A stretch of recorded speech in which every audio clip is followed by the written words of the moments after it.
I was born in Wellingborough in 1942 in Northamptonshire, right next to Corby, where they had steelworks that the Germans were always dropping bombs on. So Mum says that I spent a lot of my infancy underneath the dining table in what was called either an Anderson shelter or a Morrison shelter. I can't remember which. But apparently I spent quite a bit of my early infancy underneath the dining table. And I think that's why I've always been afraid of bangs. Yeah, I can understand that one. So Lizzie, where did you go to school? When we came to Norwich when I was 6, I went to Willow Lane Catholic Primary School. What prompted the move? Oh, my dad's job. He was a municipal accountant and he moved every couple of years for promotion. Mm-hmm. So we started in Wellingborough and then we went to Stockton-on-Tees and then to Southend-on-Sea and then to Norwich where he got a job as Deputy City Treasurer. So how did you feel about all those moves? Was it unsettling? Yeah, I think it probably was, but considering where we ended up, I think I'm very grateful that we did it that way round. Although I have very fond memories of Southend-on-Sea, because of course it had sea and it had a pier, and by this time there were 3 of us, my younger brother and my younger sister, but nothing rivaled Norwich really. So how was it that you then stayed here in the city? Well, Dad got the job as Deputy City Treasurer and then the Treasurer died and he got the Treasurer's job. And as he said, Norwich was the grave of all ambition. It was such a nice place to live. He didn't want to go anywhere else, although I believe he got an interview for a job in Nairobi. I really looked forward to the idea of living in Nairobi. You know, all those lions and giraffes and things. But anyway, he didn't get the job. So we stayed in Norwich. And by this time, my mother's sister had died and she had 2 disabled children. And my parents, being very Catholic, said they would take on the children as their father couldn't cope. They were both handicapped. My parents took on these 2 children. My grandmother sold up her house by the railway line in Peterborough, and they combined their resources and bought a big, old, rambling Edwardian red brick house in the Unthanked Road with nearly an acre of garden. So I spent 12 years of my life there, and that was a great place. How would you describe yourself as a child in those years? Were you a happy child, Lizzie? Oh, I don't think so. No, I don't think I was happy at all. I'd got 5 younger kids that I had to look after from the age of 7. There's nothing very happy about that. I can remember when the youngest child arrived, plus these 2 disabled foster sisters, my mother saying to me, your mummy's little helper now, Lizzie. Oh my God. Anyway, so I felt responsible for them all my life. So what did you do when you left school, Lizzie? Well, I was, erroneously I think, persuaded to stay on into the 6th form because my dad was quite academic and really the education at 6th form level at Notre Dame was not very good. And I failed all my A-levels except art and scholarship history. And it ought to have occurred to somebody then that perhaps I wasn't very academic and university was not for me. And with the wisdom of hindsight, I think I should have gone to art school. I mean, I said, when I was asked what I wanted to do, I said art school or journalism because my mum had been a journalist briefly and she was a writer and she was an artist too, very nice artist actually. And my father said, oh no, it's far too frivolous, I'm not having any daughter of mine doing that, it's university or nothing. Well, having failed all my A-levels, of course I didn't get into university. So I went and worked. I went up to London and worked in John Lewis, which was interesting, but it was pretty awful because there weren't any outdoor, there weren't any windows. So you spent your entire time in darkness like a mole.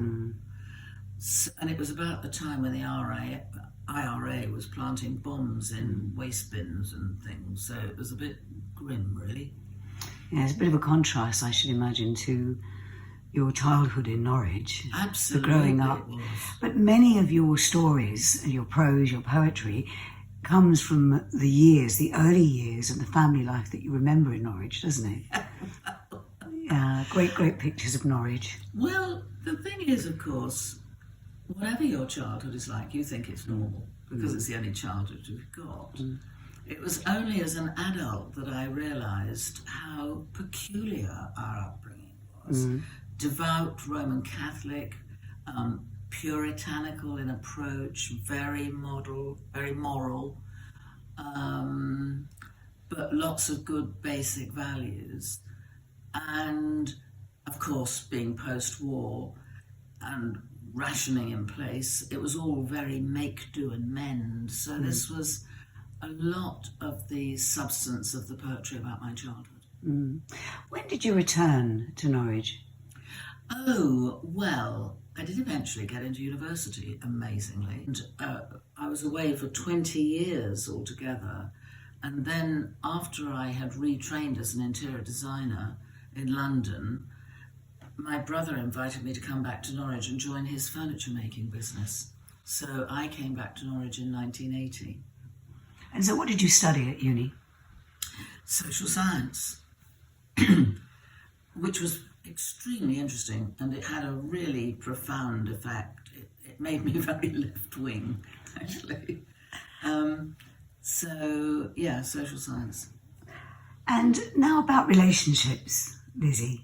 Oh, yes. Can you remember who was your first relationship? How could I forget? There's been such a litany of them. It was something I wasn't very good at. My first relationship when I was 17 was with a young man from the city, not the City of Norwich School, the King Edward VI School, it was known then. The Norwich School, I think it's known as now. And he was dauntingly bright. He went on to Cambridge and got a starred double first in history. He used to come round to my house, and he and my dad would spend the whole evening discussing the price of razor blades during the war, I remember. And I would stand in the kitchen talking to my mother and wringing my hands. But he introduced me to a lot of interesting things. I remember he took me up to London to see West Side Story when it was a play before it was a film. God, that was amazing. So he was a profound influence. He was also a skeptic, so I soon started not believing in God, which was very upsetting for my dad. Yes, I would imagine. A very profound change for you. Yeah. So how did this relationship progress or not progress? Well, I went away to university. I was only 18. I was a bit... No. Anyway, he went up to Cambridge. I went to London. We sort of drifted apart, really. Yeah. In this litany of relationships, Lizzie, have you got an abiding love or... Oh, yes. How did it go? Oh, yes. Can we hear about this one? Well, when I was 40, I fell in love with a kitchen fitter. It was a bit like falling in love with a leopard. He was just incredibly physically beautiful, the way he moved and everything. And, you know, I've always been a very sensuous person, so I was an absolute sucker for that. He drove beautiful cars. But he was married to somebody else. Oh, dear. Which was a bit of an inconvenience, really. But interestingly, after we broke up, he broke up with his wife and married somebody else, and broke up with her and married somebody else. So even though we kept the relationship going for about 20 years, it never solidified into anything permanent. Lizzie, a lot of your writing is about nature. I know this is a very big part of your life. How did that love develop? Oh, it started when I was 6, and I went to stay with my aunt in Suffolk. and she was the headmistress of a primary school down there. And I remember she took me out onto the marshes one day in spring, and it was covered in wildflowers, milkmaids and ragged robin and all sorts of things that we didn't have in our suburban garden. And I fell in love with wildflowers from then onwards. And of course, my mother was a flower painter, so we had a garden full of, tame flowers, as it were, domesticated flowers. So, and being a visual person, nature, of course, is so beautiful. So how could you not love it? Lizzie, what is your passion now or through the rest of your life? What is your passion? Oh, I think it's got to be writing. I do still draw, but I like writing both poetry and prose as a medium of describing and exploring the world, my interior world as well as the exterior world. What brings you the greatest happiness? Poetry, prose? Which one? Do you know, it isn't either of those things. It's actually walking out into my local country park with my dog, surrounded by birdsong, surrounded by wildflowers, surrounded by sunsets, just exquisite happiness there. But then I suppose I've worked very hard at poetry. It's not a medium that comes naturally to me. My natural medium, as far as writing is concerned, is definitely prose. But there is something lyrical about poetry that does appeal to me. The musicality of it. And Lizzie, if this was possible, if you could sum up your life in a nutshell and give the essence of you in a few words, how would you do that? I'm tempted to say total balminess. Certainly my family think I'm eccentric. How would I sum up my life? Well, it's been one long process of exploration. Other people travel to places physically. I travel to places in my head. Not only, imaginative things, but I love reading about places, about Mongolia, about the Pantanal in South America. And currently, my main interest is animal conservation. And Lizzie, performing, how do you feel about performing your work? Well, I'm an actress monkey, me, Babs. There's a part of me that's always wanted to be an actress. And I acted at school, and we did lots of choral work. And so the stage has never held any terrors for me. So I'm very happy to perform my work. Thank you, Lizzie. And this is my wish for you as well.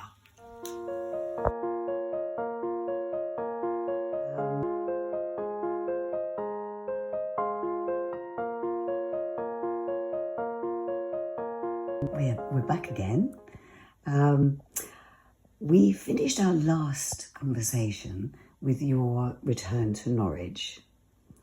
I would really like to go back and fill in the years in between. How's that with you? Fine.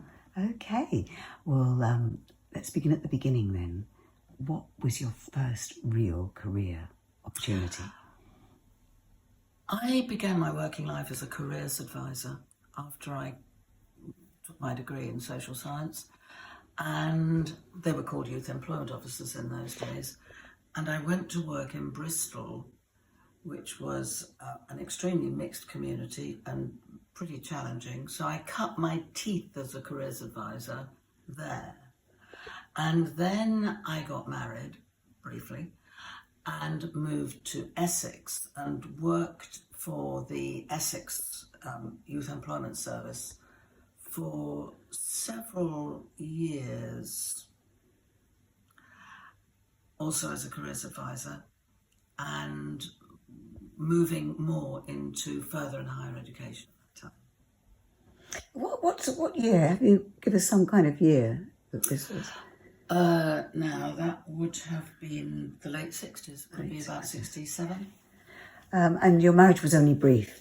Yes, it was. How brief? Yes, 4 years. Okay. Yes, that was, I was too immature and he was too flighty. So that didn't work out too well. Okay, so what happened next? Well, after I had worked for Essex County Council for a while, I got a job with the Inner London Education Authority, who were had a career service, a dedicated career service that worked in polytechnics and universities. And I joined their staff and worked with them for several years at a time when careers advice was moving from a sort of matching system, matching skills and opportunities, to a more counselling-based approach. So we got exposed to all sorts of the latest ideas in counselling, person-centred counselling, Kleinian, Freudian, all of these we were exposed to. And it was also a time when psychometric testing was developing very fast. So I got to learn about all sorts of personality profiling and that sort of thing. Mm-hmm. And what made you change from this? You sound as though you were really happy doing this. I was up to a point, and then it became clear that there was a part of me that was deeply frustrated, the creative part of me. And I went on a summer school at West Dean and met a very inspirational potter. And then I realised that this was not what I should be doing. I should be doing something much more arty. Mm. So how did you change that then? Well, first of all, I applied to Camberwell School of Art to be a fine artist, and they wouldn't have me. They said I wasn't obsessed enough. And I'd always liked interior design. So I applied to the London College of Furniture, which had an interior design course. It was a diploma course then, but it became a university degree when it joined the Guildhall University later on. And I did a 3-year course with them to train as it was more of an interior architect training actually than interior design or decoration, but it was very formative. And did you feel you were satisfying that creative piece inside you? I did. It perhaps wasn't quite painterly enough for me, and I did at one point talk to one of my tutors about the possibility of trying to get into Camberwell again. But it was enough. It was enough for me to finish the course and qualify. And what did you do with your qualification, Lizzie? I came and joined my brother's business in Norwich. Oh, okay. He was an established furniture maker by then, and he was doing a certain amount of interior design anyway as part of his work. And so I came to join his company. I feel that we're missing something here, Lizzie, about your time working for the Daily Telegraph. Oh, yes, I'd forgotten about that. Yes, in the hiatus between one job and another in the careers field, between leaving Essex and, I worked for the Haymarket Publishing Group, that's right. I worked for the Haymarket Publishing Group, which was run by Christopher Chataway at the time and a chap called Neil Crichton Miller. And they were looking for somebody to run a careers column in the Daily Telegraph. And I got the job. It was fascinating, loved it. A lot of the people that I approached to write articles for us couldn't write, so I ended up doing their writing for them, including my own father, who was asked to write an article about municipal accountancy. And much to my astonishment, my father, who had a degree in history, was unable to write a word, so I had to write the whole thing for him, poor lad. So that was my voyage into journalism. And then you then went on more with the creative and the furniture. Then I moved back into mainstream careers advice, and then I went to art school and retrained. Okay. That was the sequence. So now we have you back in Norwich, Lizzie. Then I'm back in Norwich. Working for your brother. Working for my brother. So Yes. what next? We fell out. And after I'd done about one job, which was designing a reception area for a dental surgery. And it was quite clear that my brother's company was struggling and they couldn't afford to keep me on, frankly. But I was there for long enough to qualify for a mortgage, which began my career in property development. It was a very difficult time. Maggie Thatcher had just got into power. We had a recession in 81, 82. I came back to Norwich. I couldn't get a job after leaving my brother's place. Everybody said, do this job for me for free and it will help to establish your reputation. Well, what it did was it established a reputation for doing jobs for free. So what I did was to set up a course at a local arts centre called Wensum Lodge. The course at Wensum Lodge was known as New Opportunities, and it developed into a redundancy counselling activity. And one of the big companies that I was involved with and ran a team for was Eastern Coachworks, which was a firm in Lowestoft that, I can't remember whether they made buses or simply ran bus services. But anyway, I had a lot of very angry and upset people to deal with as a result of that. So all the counselling skills that I had learned as a careers advisor came in extremely useful here. Anyway, after that, when that recession was beginning to play out and those sort of opportunities disappeared, I went back to Wensum Lodge and set up a course in interior design. And I taught interior design there for 22 years probably. But alongside being an interior designer, I set up a garden design facility, simply because there was work in garden design and there wasn't in interiors at that time. And I knew a lot about plants and I loved gardens and anything to do with nature and drawing trees and plants and flowers. So this was just lovely. So for 40 years, I designed gardens for people. During this time, Lizzie, in your sort of personal development with writing, was the writing taking place then at all?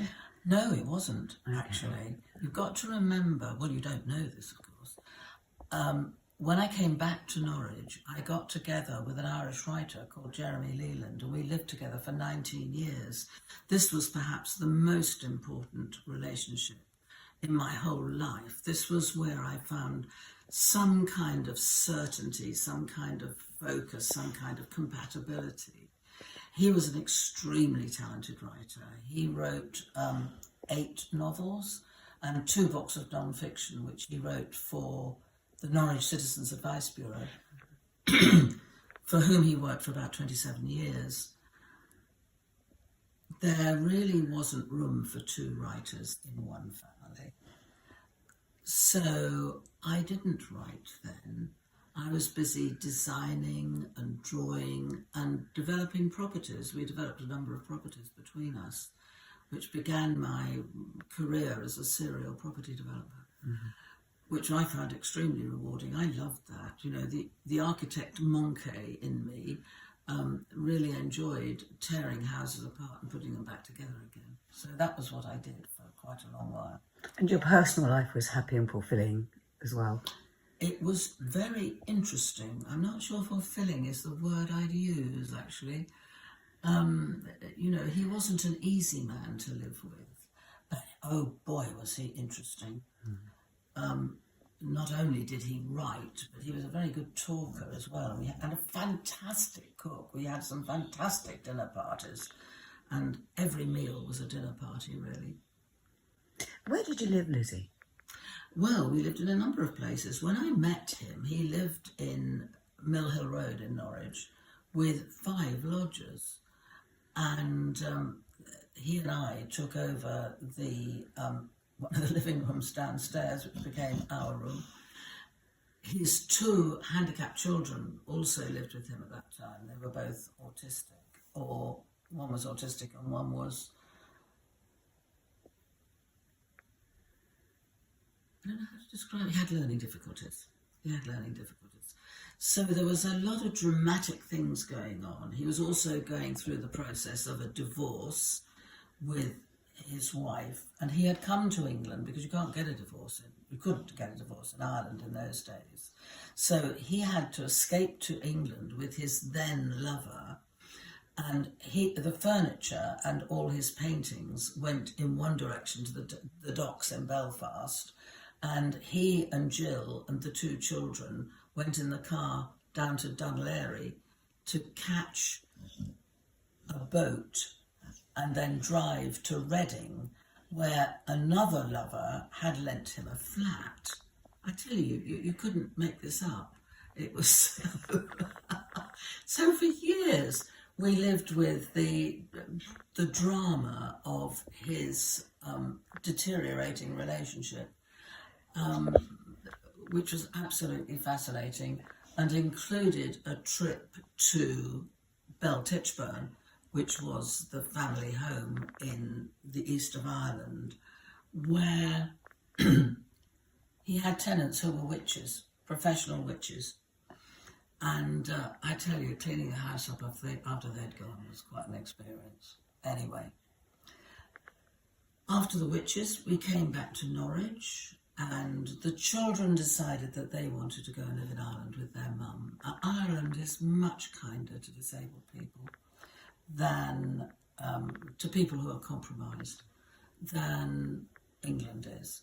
So they went back to Ireland, and we started property developing. First of all, we moved out of his house. He sold it, and we moved into my little terraced house, did it up, sold it on to a friend. There's another story there, another absolutely fascinating story there. I sold it to a friend, and then we bought, and I've written quite a bit about this, we bought a house out in the east of the county near Hickling, at Ludham actually, and it was a former county council tenanted farm, and it had nothing. It had no heating, it had no hot water, but it had some lovely, lovely characteristics as a house. And we bought it and we did it up. The garden was a potato field. I designed the garden, and Jeremy and I, between us, laid it out and planted it up. I'll never live anywhere as nice as that place. It was absolutely lovely. And then he died. Which was very bad timing, really, on his part. He died, and just before he died, my mum died and left me some money, bless her. And it just so happened that they were developing the other barns that were part of the farm that we had bought at the back of our garden, and the developer, who was very short of a bob or two, wanted if we would buy one of the barns off him. And as my mum had died the day before, I knew I would get some money from her estate. So I rather foolishly said, yes, I'll buy it. So I inherited this shed, basically. In fact, I think it was a piggery. I inherited this piggery. And Jeremy and I did it up between us for about a year, and he died at that point. So then I was on my own, and that was not easy. That was really hard. So, and in the end I had to sell the house. But by this time I had moved in to the little barn at the back of the garden, and I lived there for several years, and eventually moved to a flat at Rackheath Hall. We still haven't got to the writing bit yet. and eventually moved back into Norwich. It was quite clear that culturally there was a lot more going on in Norwich. And I joined Julia Webb's poetry class, which was being held in the Women's Centre down on Colgate at the time. By this time, of course, I wasn't having to compete with another writer.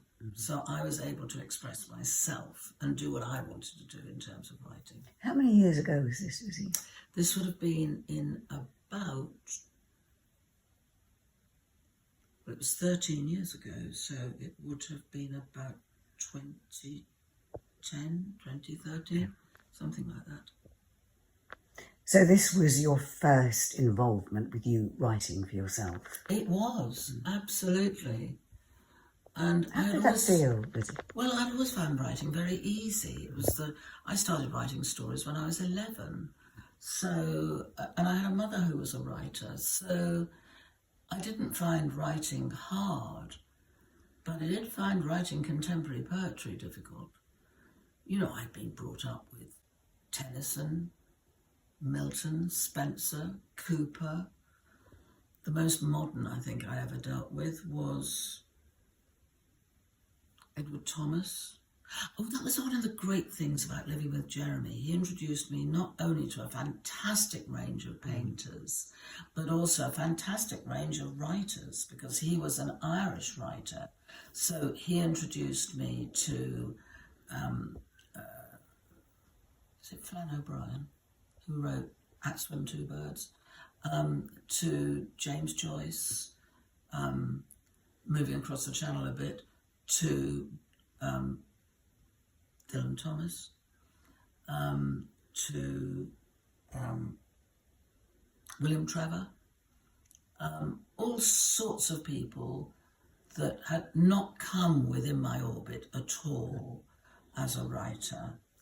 So, so when I joined Julia Webb's class, it was my chance to experiment with new literary forms, which was contemporary poetry. And that has been a fantastic experience. I've learned so much about poetry and how it is constructed and how to find your voice as a poet. Can I take you back a little bit, please, Lizzie? And you don't have to answer this next question. What happened to his other lovers and how did you feel about them? Oh gosh, that was fascinating. I remember when I first met him and I was invited round to his house on a fairly regular basis. I would be abandoned for anything up to an hour and a half at a time while he talked on the phone to his millionaire Irish playwright lover. She was very pissed off when I turned up on the scene. I mean, they'd had a very good relationship, but clearly not as intense as his feelings for her were not as intense as her feelings for him, which was very sad, really. She came to his funeral, which I thought was lovely, and I knew what a lovely person she was. How did you navigate your way through this, Lizzie? Oh, state of blind bewilderment most of the time, I think. I was very tolerant. I didn't walk away. You know, every now and again in life you meet somebody quite remarkable and you have to take them as you find them. But I've always had a great sense of drama. I told you last time that I was an actress monkey. Well, I think probably I was a theatre director monkey because I could have made a fantastic play out of this. And of course I had a sister who was a theatre producer, a film producer, I should say, and she introduced me to a whole range of not only film techniques, but the whole filming industry and the whole business of writing for film and so on. So I became very interested in film as a result of my association with her. And the whole thing was like living a film, really. But you were very much in love with him. Oh, I was. I didn't think I was at the time, but when I look back at the level of commitment that I made to that relationship, there must have been a lot of love involved. Yeah. And I was devastated when he died. And I suppose that's one measure of how much you love somebody. So we then have you moving back into the city again then? Back into the city, where, what did I buy in the city? I'm just trying to remember. We developed several things then, several buildings. I had, well, as a matter of fact, I had bought the house next door to the one we're sitting in now. And I did that up, made a lovely job of it. And then this house became vacant, the one that I'm sitting in with you now. And I could see that not only would I get a bigger garden and a fantastic extra barn that would take a couple of cars and had the potential for a studio upstairs, and room for lodgers. And I thought, this is an opportunity I can't miss. So I sold the house next door and I moved here. And this really has been the centre of your writing. It has. Yeah. This house has been the centre of my writing life, actually. Mm-hmm. Yes, it has. Here, I've not only written a great deal of poetry, but a lot of short stories. I've got the draft of a novel. I've got quite a lot of travel writing. So, yeah, this became a writer's house for me. Looking back over your life, Lizzie, what would you say brought you the most happiness in your life? This is a hard question. Gosh, men, gardens, dogs, friends, my family, and finding my voice as a writer. And finally, Lizzie, before we let you go, we touched on it in the last interview, but things have changed dramatically for you. In as much as you are not well and you have been given 6 months approximately ahead of you, what do you want to do more than anything in those 6 months? I want to get the poems down on paper and out into the world, and the short stories out into the world. I have no children, I have no legacy. Mm. This is the only legacy I have, and that's a literary one. And I know how brief and slight the lives of writers can be. There are so many of them, and this is a city of literature, and a city with lots of small publishers in it as well. So I'm very well aware of what a daunting task this could be. Mm-hmm. But there's no point after I have gone in it simply all living in my head or on my laptop, which will soon be emptied. So I want some physical evidence of what I've spent my time doing for the last 13, 15 years. Mm-hmm. Lizzie, thank you so much. And we are going to do everything we can for that to become a reality. And it's been a pleasure beyond anything to spend this time with you.